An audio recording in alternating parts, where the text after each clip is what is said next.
Саламатсыңар балдар, қырғыз тілі сабағыбызды баштайбыз. Бүгүнкү қырғыз тілі сабағыбызда өтүлө турган темабыз жайылма сүйлөм.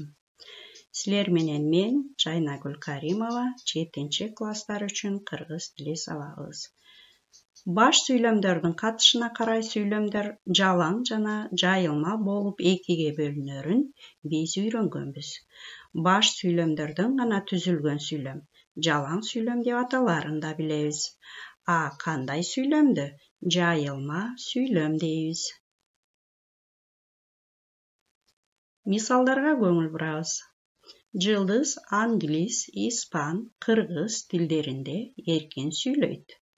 Бул сүйлөмдө баш мүчөлөр менен бирге айкындоочу мүчөлөр да катышты.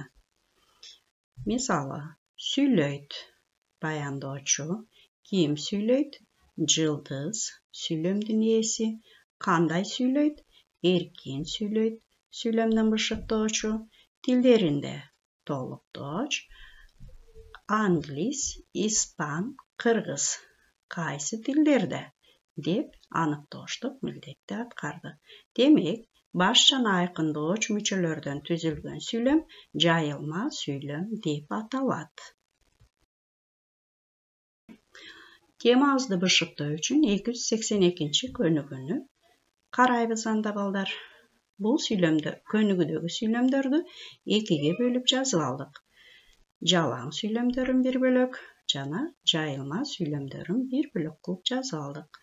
Жалаң сүйлөмдөр: таң атты, асман ачык, күн ысык, жаз келди, жумуш күчөдү, айлана жымжырт. Булар эмне үчүн жалаң сүйлөм? Себеби булар баш мүчөлөрдөн гана түзүлдү.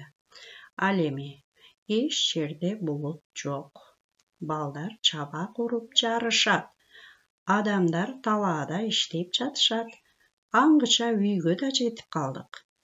Бул сүйлөмдөр жайылма сүйлөмдөр. Себеби баш мүчөлөрдөн башка да айкындооч мүчөлөр сүйлөмдө катышып жатат. Силерге түшүнүктүү болду деп ойлойм балдар.